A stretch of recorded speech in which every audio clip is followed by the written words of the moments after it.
All right, welcome to The Explainer. Today we're diving into a really fascinating paradox, one that sits right at the heart of modern India. You have this nation that's just buzzing with ambition, but is it possible it's being held back by its own greatest historical achievement? It's a wild idea, and it all starts with one simple but very powerful question. So this entire analysis gets rolling because of a question from a PhD student at one of India's top universities. He's looking around and seeing how Western cultures seem to prize this relentless chase for excellence, right? But in India, he notices the ambition often just stops. It stops at getting a good, secure job. So why? What is going on here? Well, according to the philosopher Acharya Prashant, the answer is something he calls India's fortunate misfortune. The idea here is that the country's most profound spiritual gift, its greatest fortune, ironically became the very source of its stagnation in the material world. So what was this great discovery? Well, thousands of years ago, through unbelievable levels of introspection, ancient Indian sages found a truth that was simply beyond the mind, a reality so total that you couldn't prove it with logic or reason. You could only surrender to it. They'd basically found the final answer, the end of the line for questions. Now, just think about what that means for a second. If you believe you already have the ultimate truth, then what's the point of all this striving in the world? Prashant argues that when this idea trickled down to the masses, it just put the brakes on ambition. Suddenly, the drive for worldly excellence, for progress, for building things, it all started to look a little bit pointless, even kind of childish. So this one single discovery basically sent two parts of the world on two completely different journeys. It's really interesting to compare the path that India took versus the one the West followed. And this chart, it lays it all out, crystal clear. The West, you see, started with questions. They used thought to build everything: philosophy, science, technology, material progress. But in India, the sages had already jumped to the finish line. So the masses, who looked up to these sages, they tried to copy their final state, this state of no thought. But in doing so, they skipped the entire journey of the mind. They attempted what you could call a great mental bypass. And this is the absolute key to the whole argument.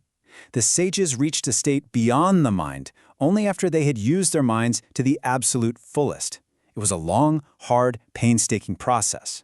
But the average person, they just saw the end result, the peaceful, ambitionless sage, and they tried to copy-paste it, without doing any of the tough mental work that got the sage there in the first place. So what happens when an entire culture decides to bypass original thought? Well, Prashant argues it leads to a deep, deep reliance on just imitating others. And he says this isn't some abstract theory. You can see the concrete results of it everywhere. He says the pattern is just undeniable. You've got movies that are remakes of Hollywood films, YouTubers copying American formats, podcasters trying to be the next Joe Rogan. Even on a huge scale, he points to things like the nation's constitution borrowing heavily from other countries, or one of the top business schools naming its main steps after Harvard. His whole point is that this shows a culture that's gotten way more comfortable with copying than with creating. And Prashant really doesn't pull any punches here. His conclusion is about as blunt as it gets. When it comes to plagiarism, we are second to none. So how did this mental bypass lead to such a tragic outcome? To explain it, Prashant breaks consciousness down into three simple levels. Okay, so let's walk through this. Level 1 is the savage, or a beast, who basically doesn't use the mind. It's all instinct. Level 2 is the simpleton, the average person who thinks, reasons, and uses their mind. And level 3 is the sage, who has used their mind so completely, so intensely that they've finally gone beyond it. Now here's the dangerous part. Look at level 1 and level 3. What do they have in common? An absence of active thought. And this, right here, is the great tragedy of the whole story. In trying to leapfrog from the thinking simpleton at level 2 all the way to the enlightened sage at level 3, by dropping the mind without first mastering it, the culture didn't achieve liberation. It regressed. It fell all the way back to the level of the savage, acting not from a place beyond thought, but from a place of no thought. And, this wasn't just some intellectual game. It had real, physical consequences. A core idea that came out of this spiritual shortcut was the phrase, "I am not the body." A noble thought, maybe, in the right context. But Prashant argues it led to absolutely devastating consequences for the health of the population. What happens when a whole culture starts to believe it's not its body? Does it just stop taking care of itself? Prashant points to data like this as proof. The average male height in India is a full 6 inches shorter than in a country like Denmark. He argues this is a tangible generational result of neglecting the body. And it's not just height.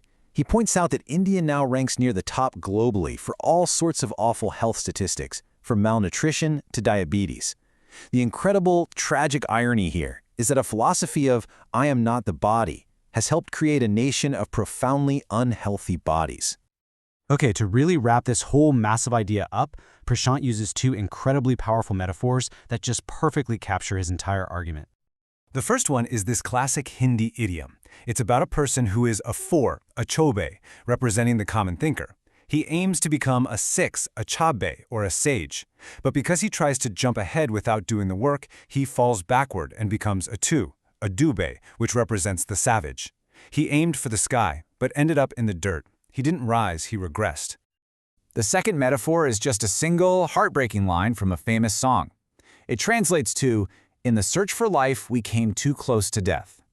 It perfectly captures the core argument, that in this noble spiritual search for the ultimate life, India paradoxically embraced a kind of worldly, intellectual, and even physical death. So all of this leaves us with one massive question at the heart of this whole analysis. Can you really go beyond something without first going completely through it?